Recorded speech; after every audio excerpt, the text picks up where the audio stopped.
자, 오늘 저희와 함께 시장 이야기 나눠주실 분 우리 이재규 팀장 네. 모셨습니다. 네, 어서 오십시오. 어서 오세요. 네, 안녕하세요. 반갑습니다. 반갑습니다. 네, 오늘 굉장히 중요한 날입니다. 삼성전자 네, 거의 맞아요. 6% 넥스트장 올라가고 있고요. 아, 그래요? 네. 네. SK하이닉스는 한 4% 정도 그 정도 되고 있습니다. 네. 네. 자, 우리 차장님 같이 한번 시장을 좀 봐주실 텐데 어떻게 뭐 지금 우리 넥스트장부터 볼까요? 아니면 미국장 마감부터 볼까요? 네, 뭐 미국장부터 지나오면 좋을 것 같습니다. 진행해 보면 좋을 것 같은데 전반적으로 이제 잘 마무리가 된 것 같아요. 잘 마무리가 됐고 사실 우리가 시장을 볼 때 지금 두 가지 큰 축이 있었죠. 네. 하나는 AI라는 큰 산업에 대한 축이었고 한 가지는 이제 매크로적인 부분이었는데 매크로적인 부분 같은 경우는 지금 환율이 유가가 좀 빠지면서 네. 전반적으로 좀 개선되는 모양새가 만들어집니다. 그러니까 지난주 금요일부터 우리나라 시장 같은 경우는 조정을 받고 있는데 그 과정에 많은 영향력을 미쳤었던 두 가지 이벤트들이 어떻게 보면 긍정적으로 마무리가 됐다라고 보시면 좋을 것 같거든요. 마무리라기보다는 일단 긍정적으로 좀 돌아섰다라고 네. 볼 수 있을 것 같습니다. 그래서 지금 넥스트레이드 같은 경우도 많이 올라오고 있고 전반적으로 좋은 모습인데 자료 보면서 한번 말씀드려보겠습니다. 네. 일단 뭐 지난날이라고 말씀드리기가 되게 웃긴데 어제 우리나라 시장 같은 경우는 코스피가 마이너스 0.8%, 코스닥은 마이너스 2.6% 이렇게 좀 밀렸습니다. 그렇게 좀 보시면 될 것 같고 일단 미증시 같은 경우는 전반적으로 상승 마감을 했죠. 우리가 이제 미국의 10년물 국채 금리가 뭐 4.5%를 넘어갈 때부터 트럼프가 탁호를 하지 않을까라는 기대감이 있었는데 탁호를 안 하더라고요. 그래서 네. 이분이 뭐 좀 바쁜 일이 있나 싶었는데 드디어 이제 이란이랑 최종 합의 단계에 도달했다라는 이야기가 나오면서 전반적으로 이제 유가가 많이 빠졌죠. 우리가 지금 오늘 삼성전자에 대한 그 노조 이벤트도 굉장히 중요하고 네. 뭐 엔비디아의 실적 발표 같은 경우도 굉장히 중요한 의미를 가지고 있지만 우리가 그에 앞서서 매크로에 대한 부분들을 간단히 좀 정리를 해보면 네. 기본적으로 이 미국의 10년물 국채 금리가 많이 올라왔을 때에는 위험 자산 쪽에 대한 선호 현상이 굉장히 낮아지게 됩니다. 근데 우리가 이 미국의 10년물 국채 금리라든지 30년물 국채 금리가 올라간다라는 것에 대한 명분이 무엇인지가 중요하거든요.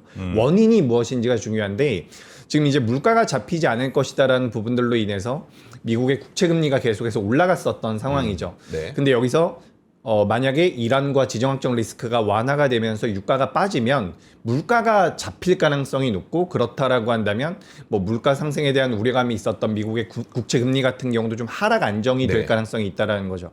그런 내용들이 어제 나오면서 미국 시장이 전반적으로 분위기가 굉장히 좋았다라고 보시면 좋을 것 같습니다. 다우존스도 올라왔고요. 뭐 S&P도 올라왔는데 필라델피아 반도체 지수도 많이 올라왔어요.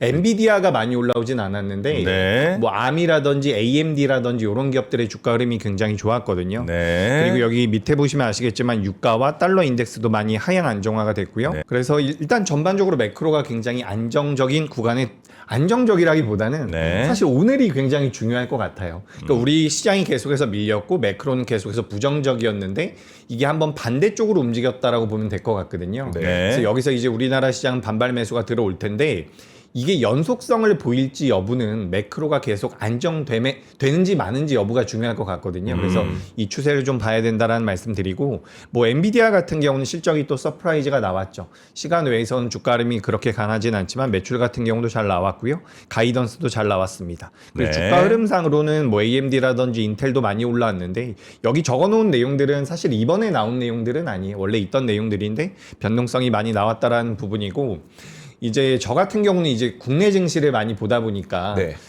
지금 뭐 엔비디아가 GPU 쪽에 대한 혜자를 많이 누리고 있는 기업이고 뭐 인텔과 AMD 같은 경우는 CPU 쪽에 대한 혜자를 많이 누리고 있잖아요. 근데 사실 GPU든 CPU든 시장에서 부각이 되고 관련되어 있는 기업들이 움직이면 우리나라 메모리 기업들은 무조건 수혜를 받는 구조이기 때문에 뭐 AMD라든지 인텔이 올라온 부분들 같은 경우도 우리나라 기업들에는 긍정적인 영향을 줄 가능성이 높지 않나 이렇게 좀 생각이 돼서 일단은 저는 전반적으로 또 긍정적이란 말씀 드리고 이 FOMC 의사록이 공개가 됐습니다. 네. FOMC 의사록 같은 경우는 대체적으로 만장일치로 진행이 됐던 경우가 과거에는 많은데 이번엔 이제 금리 인하에 대해서 반대표가 많이 나왔다라는 거죠.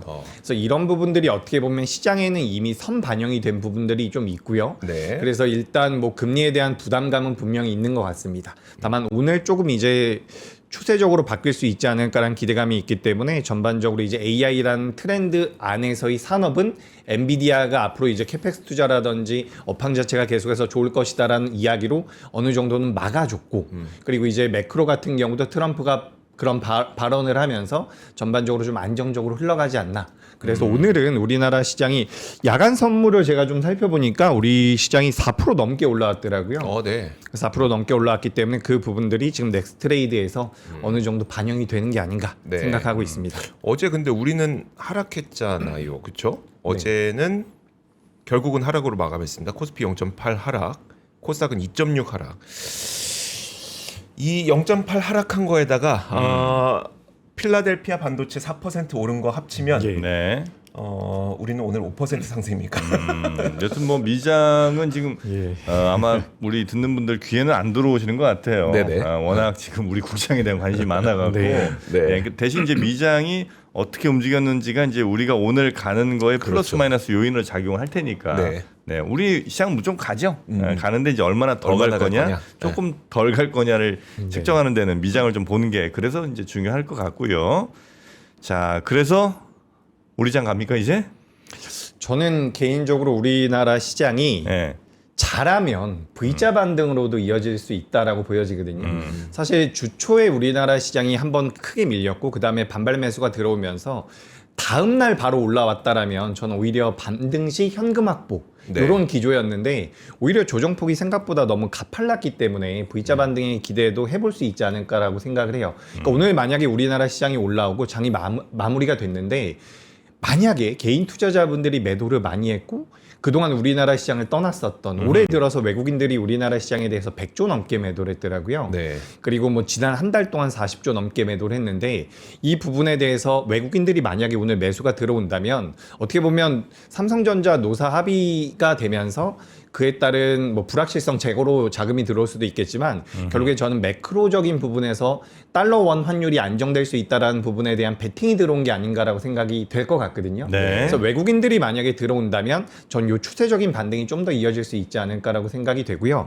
전반적으로 이제 저는 오늘 반등이 나올 가능성이 매우 높아 보입니다. 다만 최근에 이 넥스트레이드와 본장에서의 괴리가 꽤나 많이 벌어지고 있거든요. 네. 넥스트레이드에서 엄청나게 주가를 올려놓고서 본장에서 또 밀리는 경우가 있기 때문에 오늘 본장에서 시초가 기준으로 많이 떠서 시작을 하면 따라 붙지는 말자. 다만 이제 종가 부근에서 혹은 장 마감되고 나서 수급적인 부분들이 개선이 됐다면 여기서 이제 우리가 체크를 해볼 부분은 앞서 말씀드렸었던 미국의 10년물 국채금리라든지 환율이라든지 그리고 유가가 다시 튀지만 않으면 저는 괜찮을 것 같아요. 네. 그러니까 어제 사실 삼성전자가 그 노사 협상이 결렬됐다라는 이야기가 나오면서 상승하고 있던 삼성전자의 주가가 하락 전환이 됐거든요. 네. 근데 사실 그게 저는 개인적으로는 우리가 삼성전자라는 기업에 대해서 가장 우려했었던 부분들이 이 파업 부분이었잖아요. 네. 근데 파업을 하겠다라는 내용들이 나오면서 주가가 밀렸는데 저는 그게 오히려 불확실성 제거라고 생각이 됐습니다. 그러니까 가장 안 좋은 내용들이 어제 어떻게 보면 시나리오로 나온 거잖아요. 네. 시장도 마찬가지라고 저는 보여지거든요. 지금 10년물 국채금리도 많이 올랐고 유가도 많이 오른 상태에서 여기서 더 오르지만 않는다면 리스크가 이제 불확실성이 좀 해소될 수가 있지 않을까 그런 관점으로 보여지기 때문에 네. 오늘 우리나라 시장 일단 반등하고 그 과정에서 매크로가 추가적으로 안정이 된다면 전 다시 한번 올라올 가능성이 높다. 다만 여기서 굉장히 안타까운 것은 네. 사실 삼성전자와 SK하이닉스 같은 경우는 뭐 차트를 보시면 아시겠지만 제가 차트 잠깐만 보여드릴게요.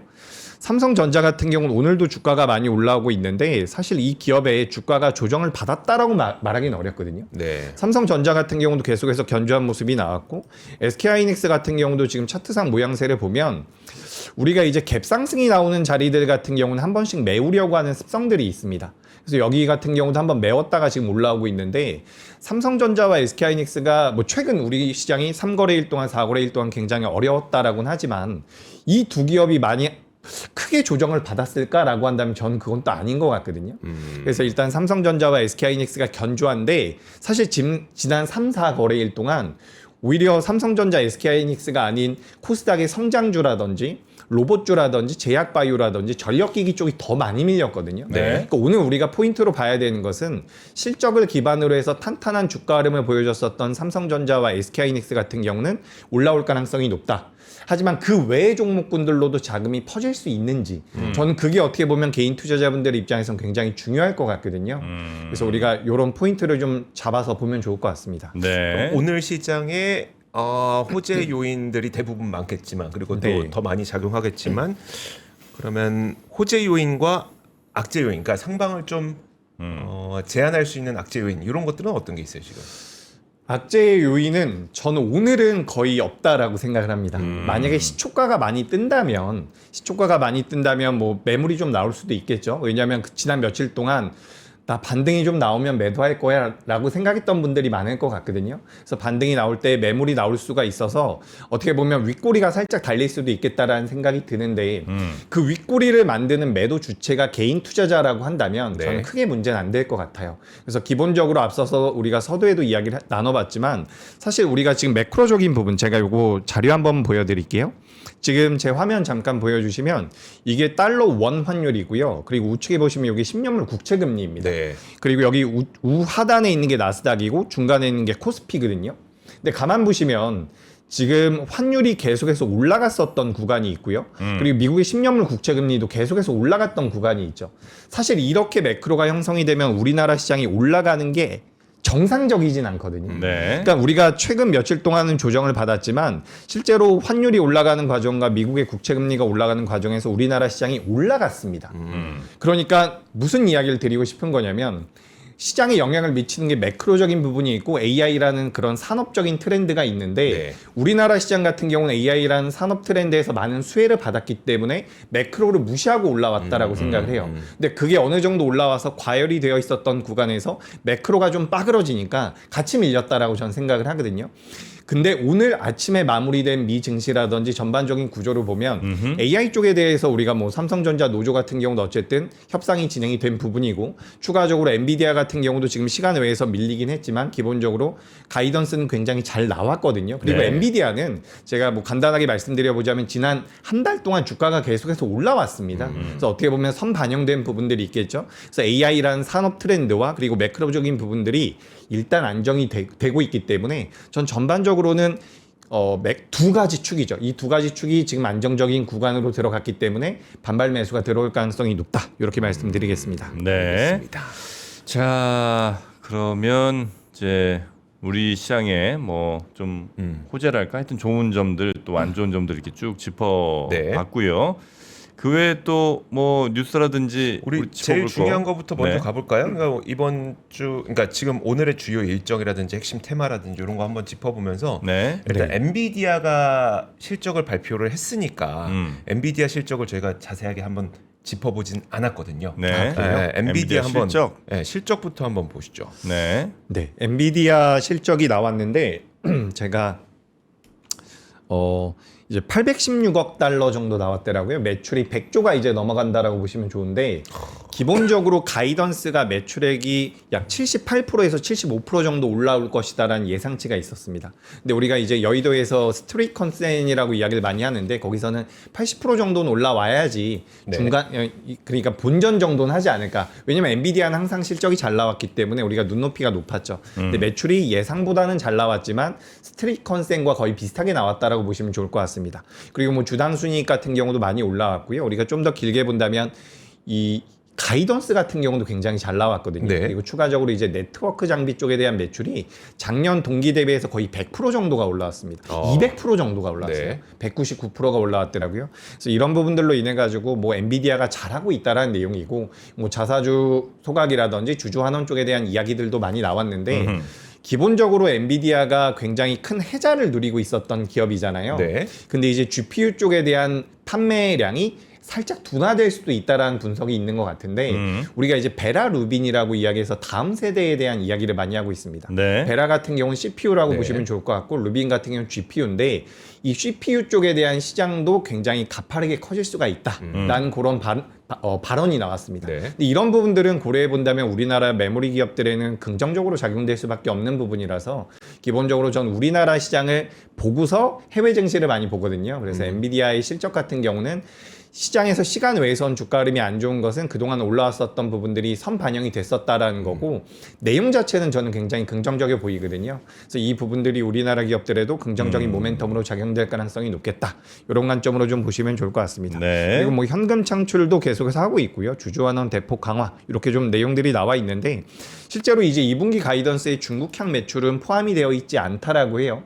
그렇기 때문에 만약에 중국향 매출이 잡힌다라고 한다면 엔비디아 입장에선 실적이 좋아질 가능성이 네. 높죠. 그래서 사실 이번에 트럼프가 중국에 가서 시진핑과 이야기를 했을 때 H200에 대해서 뭐 수출을 승인했다라는 이야기가 있잖아요. 근데 그거는 정확히 따져보자면 엔비디아한테 호재지 우리나라 기업들에는 크게 영향을 미칠 만한 사안은 아니었다라고 좀 보거든요. 네. 그렇기 때문에 엔비디아 내용은 이제 엔비디아로 보고 중요한 것은 이렇게 대단한 기업보다 우리나라 삼성전자와 SK하이닉스가 영업이익률이라든지 2027년도를 기반으로 한다면 영업이익까지도 따라잡을 수 있다라는 분석들이 나오고 있잖아요. 네. 그렇기 때문에 저는 메모리 쪽, 그러니까 스토리지 쪽에 대한 관심이 필요하다라는 말씀드리고 실제로 제가 만나 뵙는 고객분들 중에서도 해외 주식을 정말 선호하시는 분들이 계시거든요. 근데 최근에는 이 해외 주식을 매도를 하셔가지고 우리나라 삼성전자와 SK하이닉스에 대한 투자 의향을 여쭤보시는 분들이 많으세요. 네. 그만큼 이제 우리나라 시장 쪽에 대한 관심도가 많이 올라가고 있는 것 같습니다. 네. 수익률이 다르거든요. 아, 엄청 가파르죠.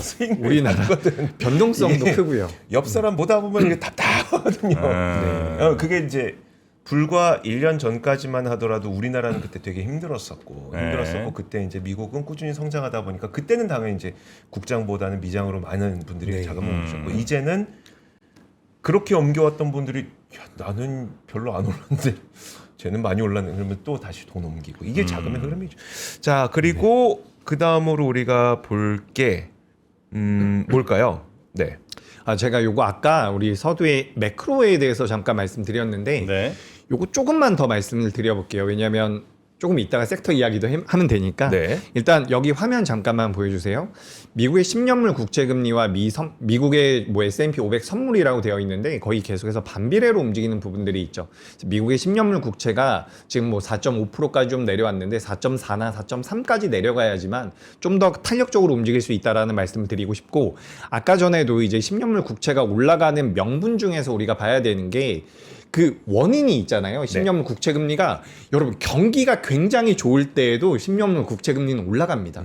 근데 지금은 경기가 좋아서 올라간다라기보다는 물가가 잡히지 않을 것 같아서 올라가는 거거든요. 네. 지금 화면 보시면 아시겠지만 이란 전쟁으로 인해서 뭐 원유 시장에서의 공급 차질이 발생한 비율이 지난 이라크 전쟁의 4배 정도 수준이거든요. 그러니까 유가가 잡힐 가능성이 굉장히 낮다라는 거죠. 네. 물론 지정학적 리스크가 해소가 되면 유가는 순간적으로 급락이 나올 수도 있겠지만 어쨌든 그 파괴됐었던 시설들이 재가동이 되면서 유가가 정상적으로 공급이 되기 위해서는 시간이 걸리기 때문에 전 유가는 많이 내려올 가능성은 낮다라고 보여져요. 근데 어쨌든 트럼프가 이란과 최종 합의 구간에 들어갔다라는 이야기가 나오면서 유가가 내려오죠. 유가가 내려온다라는 것은 물가가 잡힌다라는 거거든요. 네. 물가가 잡히면 미국의 10년물 국채가 잡힌다라는 겁니다. 그래서 이 미국의 10년물 국채가 잡혀준다라고 하면 위험 자산인 주식시장으로 자금이 넘어올 가능성이 높다라는 거죠. 그래서 이 부분들이 이렇게 좀 자료로 보시면은 좀 더 눈에 익을 것 같아가지고 한번 말씀을 드려봤고요. 그리고 이제 엔비디아 말씀드렸고 AMD와 인텔의 주가 흐름이 나왔다라는 건데 굉장히 많이 올랐더라고요. AMD 같은 경우도 많이 올라왔고 ARM도 많이 올라왔고요. 요거 16%는 제가 체크를 해봐야 되는데 요거 좀 잘못된 것 같기도 합니다. 근데 AMD와 그리고 뭐 오늘 인텔 같은 경우도 주가 흐름이 많이 나왔는데 CPU 쪽에 대한 모멘텀을 받아가는 기업들이죠. 그래서 우리가 학습에서 추론으로 넘어가는 과정에서 CPU의 중요도가 계속해서 올라가고 있다라고 하는데 제가 이제 대학교 교수님들이나 좀 이야기를 나눠보면 이제 세간에는 CPU와 GPU의 이 비율이 1대1까지 CPU도 중요해질 수 있다라는 이야기가 돌고 있지만 실제로는 여전히 GPU가 더 중요할 가능성이 높다라고 해요. 하지만 CPU가 많이 보급이 되면 그에 따라서 뭐 우리나라 HBM이라든지 삼성전자와 SK하이닉스 같은 경우 수혜를 받을 가능성이 높기 때문에 전반적으로 업황 자체는 좋다라고 보시면 좋을 것 같습니다. 그래서 AMD와 인텔, 그래서 필라델피아 반도체 지수가 많이 올라왔다라는 이야기 드리고 싶은 거고요. 뭐 한미 반도체가 최근에 조정을 많이 받았습니다. 1분기 맞아요. 실적이 잘 안 나왔는데 한미 반도체 같은 경우는 2분기, 3분기로 좀 진행이 되면서 전반적으로 수익성이 개선될 것이다라는 분석이 있거든요.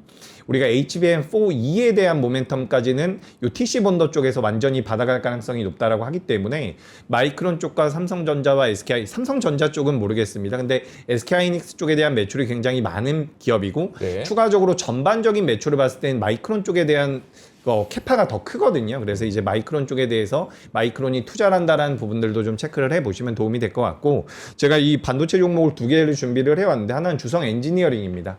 최근에 변동성이 굉장히 크게 나오고 있는데 요건 이제 태양광 쪽과 많이 엮이고 있습니다.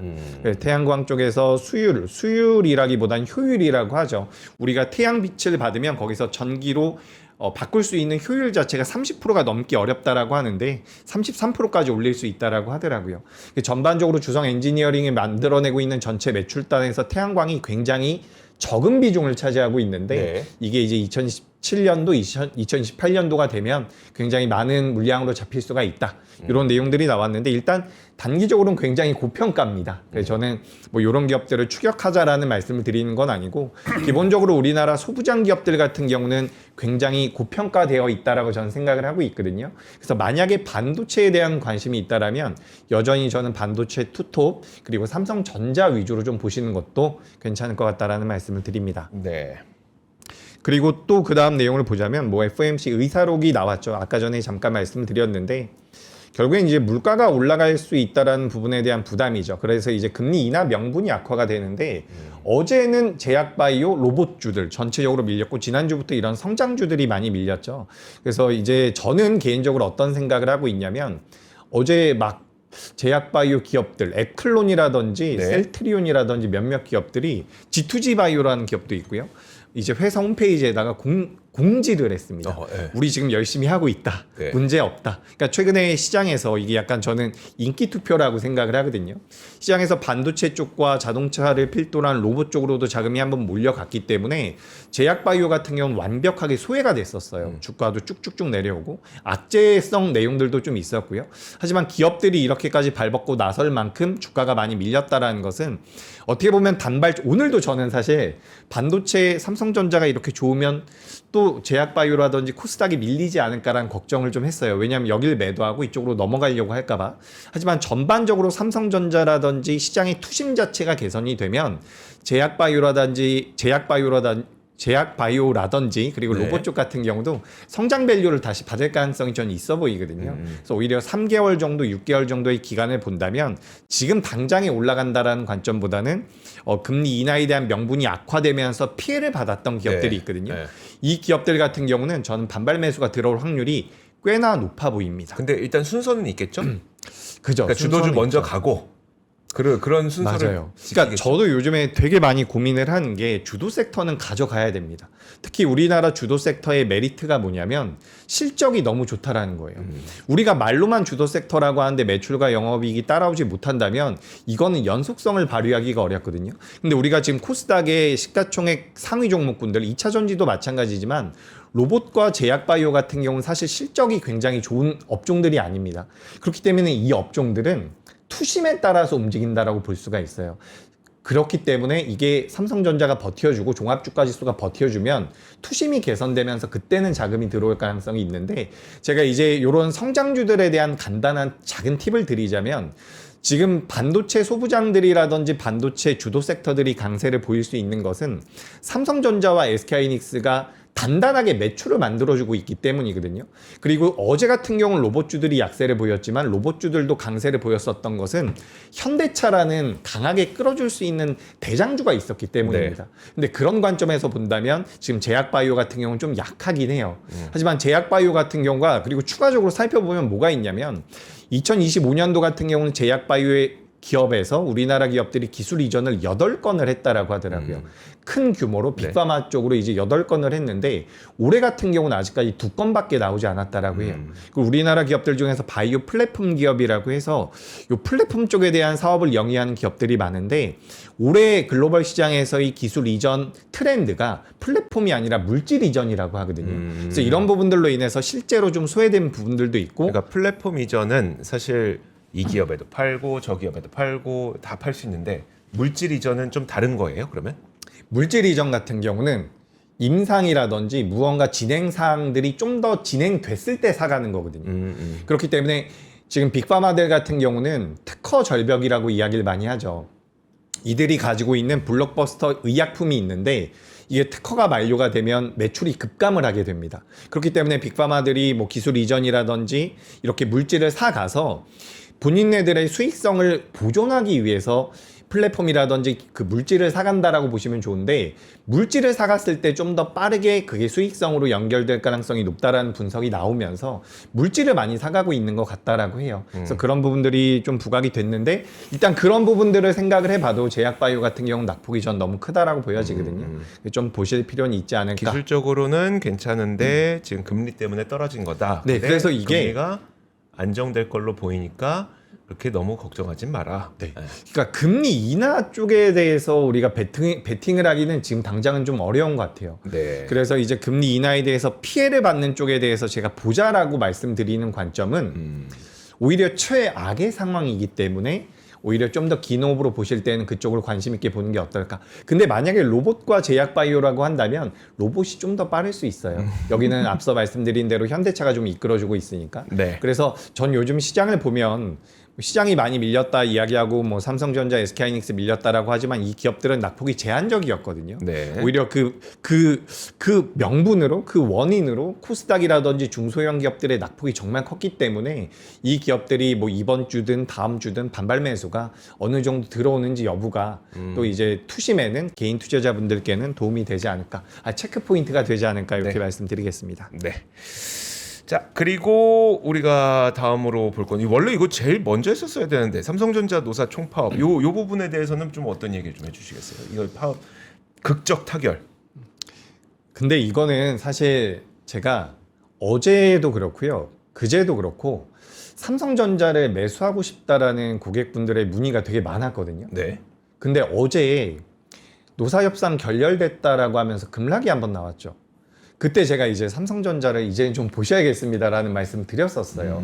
방송 서두에도 말씀드렸다시피 우리가 주식 투자라는 것은 결국에 뭐 다수의 선택보다는, 그리고 호재가 나왔을 때보다는 악재라는 불확실성이 제거가 될 때 저점이 나올 가능성이 전 높다라고 보여지거든요.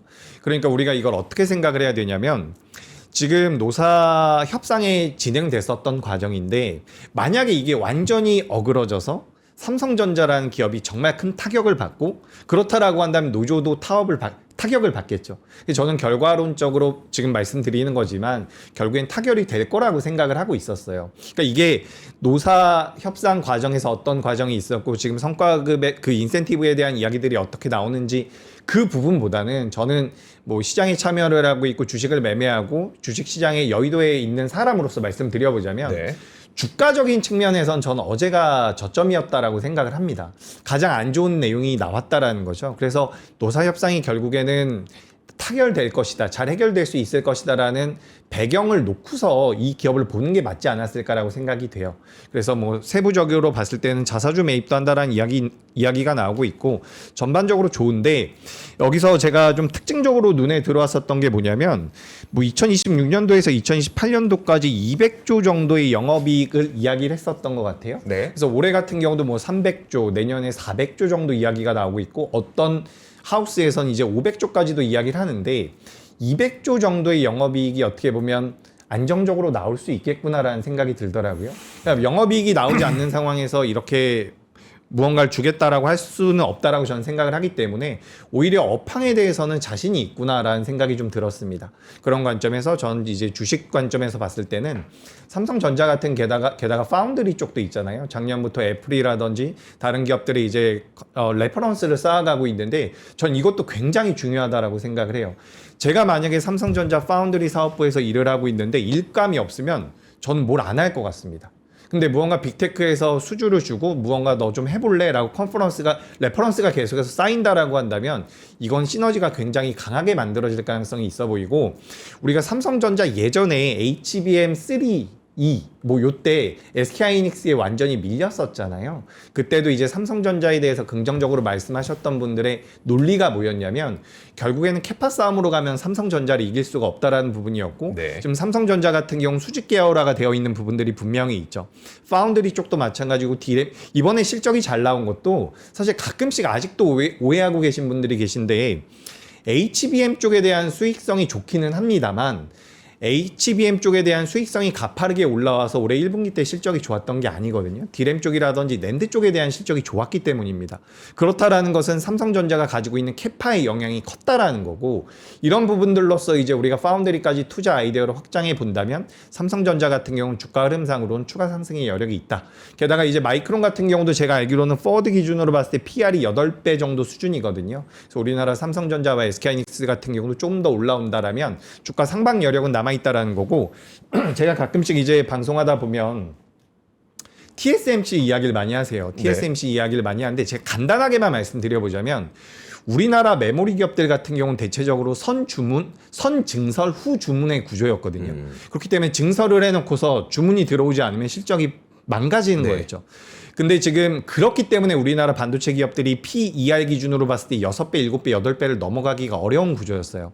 근데 지금 TSMC 같은 경우는 PER이 18배에서 25배 수준에서 거래가 되고 있거든요.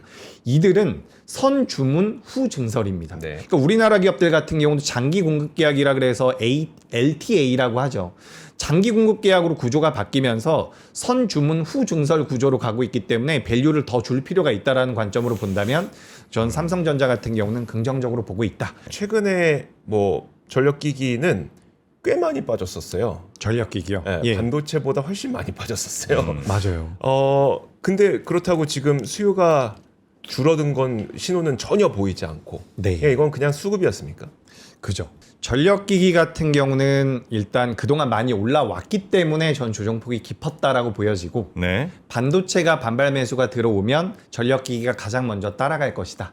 수요는 여전하고 수주 잔고도 안정적이기 때문에 뭐 저는 뭐 최근 조정 받은 것은 어떻게 보면 전력기기 쪽에 대한 매수 기회가 될 수 있지 않을까라고 생각이 되고요. 네. 그렇게 좀 이제 업종에 대해서 말씀드리고 네. 이제 반발 매수가 들어오면서 올라올 때 앞서 말씀드렸던 것처럼 매크로가 좀 안정적이어야 돼요. 네. 그리고 주가가 조정 받을 때는 뭐 앞서 잠시 말씀드리다 말았지만 네. 수급적인 부분들이 많은 영향을 미쳤다라고 보여집니다. 네. 그리고 이제 그러니까 전력기기 이제 여쭤봤고 그 다음은 이제 네. 2차 전지가 또 궁금하신 2차 분들이 많을 전지. 테니까. 2차 전지. 네. 그죠. 2차 전지도 네. 요건 이제 좀 커가지고 보실 수 있을 것 같습니다. 네.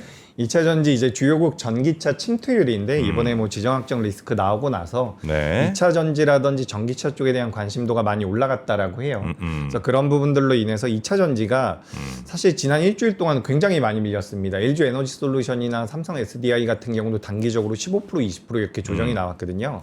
그래서 여기서 이제 하반 경직이 나오면 가장 1번은 주도 섹터인 반도체. 네. 반도체가 이제 시장의 투심을 잡아주면 그 다음엔 전 2차 전지 같은 경우도 순환매가 나올 가능성이 높아 보여요. 기본적으로 뭐 2차 전지 쪽에 대한 관심도가 올라갔다라는 것 그리고 ESS 쪽에 대한 이야기를 많이 하는데 결국에는 뭐 AI 데이터 센터와도 연동이 된다라고 보시면 좋을 것 같습니다. 그 전기차 부분이 있고 그다음에 이제 데이터 센터에 들어가는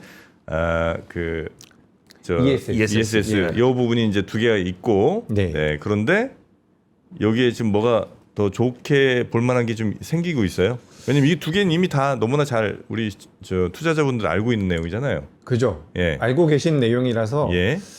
플러스 알파라고 말씀드리긴 좀 어려울 것 같아요. 예. 하지만 기본적으로 우리가 시장의 흐름을 보면 순환매의 관점에 들어갈 가능성이 높고 예? 지금 이제 우리가 알고 있었던 내용이라 그래서 저도 이제 비슷하게 말씀드려보자면 반도체 같은 경우도 이제 AI 데이터 센터라는 큰 모멘텀이 있었죠. 우리가 그 내용을 알고 있었고 지금도 알고 있는데 그 부분들이 매출과 연결이 되면서 실제로 외형 성장이 이루어졌고 주가가 올라가고 있는 것처럼 우리가 지금 ESS 쪽과 EV 쪽에 대한 내용을 알고 있는데 네. 이게 실제로 이제 매출로 잡히는 시점 자체가 네. 오고 있어요. 아니 이제 시작이 됐습니다. 시작됐어요. 네, 작년 이제 4분기 올해 1분기로 넘어오면서 ESS 쪽에 대한 매출이 잡히기 시작을 했고 그러니까 최악의 상황을 벗어났다라는 관점으로 보시면 좋을 것 같고 제가 기억을 하기로는 LG 에너지 솔루션 기준으로 봤을 때 미국 쪽에서 만드는 미국에 있는 공장에서 ESS 쪽에 대한 매출이 EV 쪽에 대한 매출을 넘어섰어요. 그래요? 근데 우리가 굉장히 재밌는 게 뭐냐면 네. EV 쪽에 대해서는 관심이 전혀 없거든요. 그러니까 전기차 쪽에 대해서는 관심이 없는데 여기도 바닥은 찍었다라고 생각을 합니다. 그렇다라고 한다면 전기차? 네, 전기차 쪽도 예, 저는 바닥을 찍었다라고 바닥 찍었다. 생각을 해서 바닥이 찍혀져 있는 EV 쪽에서도 반발 매수가 들어오거나 실적 개선이 이어지면 2차 전지 같은 경우는 생각보다 좀 더 올라갈 수 있지 않을까. 다만 중요한 포인트는 대장주 위주로 보셔야 됩니다. 뭐 LG 에너지 솔루션이나 삼성 SDI 같은 기업들을 위주로 보시면 좋을 것 같습니다. 네. 자, 하여튼 전기차에 들어가는 네.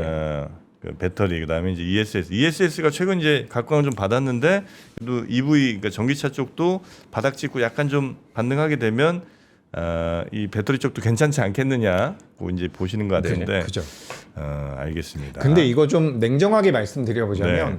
우리가 이제 전기차 배터리 기업들이 주가 흐름상 굉장히 각광을 받을 때 우리나라 기업들이 중국 기업들에 비해서 굉장히 비교 우위에 있다라는 이야기들이 많이 있었거든요. 네. 근데 실질적으로 우리가 따져보면 중국의 CATL이라는 기업의 영업이익률이 우리나라 기업들보다 거의 2배 정도 높아요. 그러니까 영업이익률이 높다라는 것은 그들의 기술력이라든지 수익성이 좋다라는 것이기 때문에 수익성이 좋다라는 것은 기술력이 떨어지지 않는다라는 의미거든요. 네. 그렇기 때문에 중국 기업과 우리나라 기업들이 이제 1대1로 이렇게 경쟁을 하면 우리가 네. 이기기가 어렵다. 네. 하지만 미국과 유럽 같은 경우는 중국산을 배제하기 위해서 정부의 정책적인 부분들이 많이 푸시가 되고 있기 때문에 그에 따른 반사 수혜를 받을 가능성이 높겠다. 이렇게 말씀드리겠습니다. 네, 알겠습니다.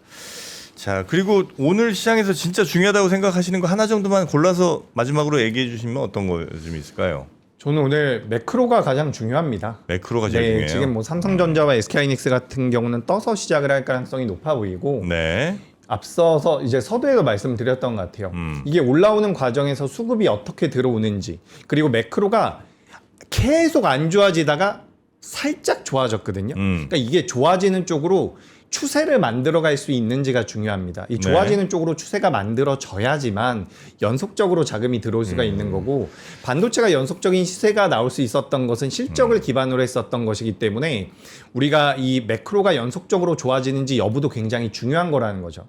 그래서 우리가 업종들을 보거나 종목을 매매할 때도 그 업종에 대한 실적이 연속적으로 좋아질 수 있는지를 봐야 되는데 오늘은 매크로에 대해서 그렇게 좀 말씀을 드리고 싶습니다. 유가는 제 생각에는 많이 안 빠질 것 같아요. 네. 근데 투심적인 부분에서 미국의 10년물 국채 금리가 안정이 돼야지만 우리나라를 바라보고 있는 외국인들의 자금도 유입될 가능성이 있고 위험자산 쪽으로 자금이 넘어올 가능성이 높다.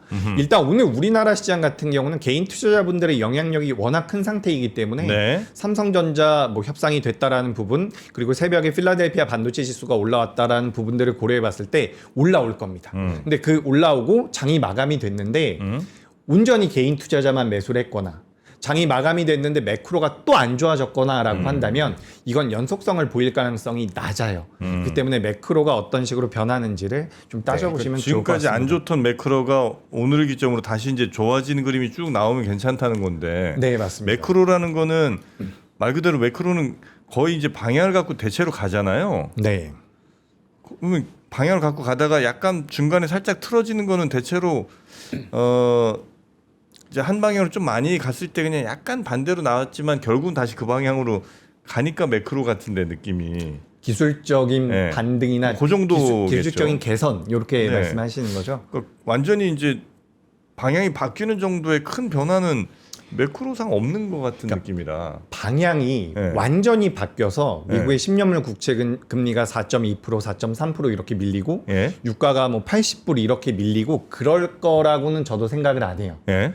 기본적으로 지금보다만 조금 더 양호한 수준으로 밀린다라고 한다면 네. 안 좋았던 게 개선이 된다라고 한다면 지금 AI라는 큰 트렌드 산업 자체가 그걸 네. 이길 가능성이 높다라는 거죠. 예. 지금 시장을 전반적으로 지배를 하고 있는 것은 AI라는 트렌드와 네. 이 매크로적인 부분과 트럼프의 입이라고 생각을 하는데 트럼프도 일단 선거를 앞두고 있는 상황이기 때문에 매크로가 더 악화되는 것을 막으려고 할 겁니다. 네네. 그래서 매크로가 엄청나게 좋아진다라는 관점은 아니고 더 악화되지 않고 조금만 더 개선이 된다라고 한다면 거기서 AI라는 트렌드가 붙어주면서 우리나라 시장 개선이 될 수가 있고 우리나라는 전 세계 시장에서 가장 유동성이 풍부한 상태이기 때문에 네. 선순환의 관점으로 본다면 적어도 저는 우리나라가 해외 증시보다는 견조할 가능성이 높다 생각합니다. 그렇습니까? 아유 다행입니다. 네, 우리 이재규 차장님과 함께 오늘 시장 아침에 좀 살펴봤고 이제 본격적으로 그러시죠.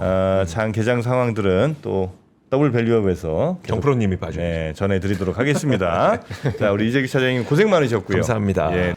자, 그리고 이제 장 기다리시는 분들이 많을 텐데 빨리 한번 가볼까요? 네, 저 이렇게 요즘처럼 변동성이 클 때는 스팟시황 같은 거 받아보면 장중 대응하기가 참 쉽잖아요. 그렇죠. 그럴 때는 우리 구독 서비스를 이용하시는 우리의 이 그 뭐 장우진 작가, 그다음 뭐 이선엽 대표, 박병창 이사님 네. 이런 분들이 또 스팟시황도 주고 여러 네. 가지 지혜를 주시니까 구독 서비스도 한번 고려해 보시면 좋을 것 같습니다. 네. 자, 그럼 빨리 저는 장 시작하러 열러 가겠습니다. 더블 밸류업으로 잘 부탁드립니다. 저는 네. 내일 오겠습니다. 고맙습니다. 고맙습니다.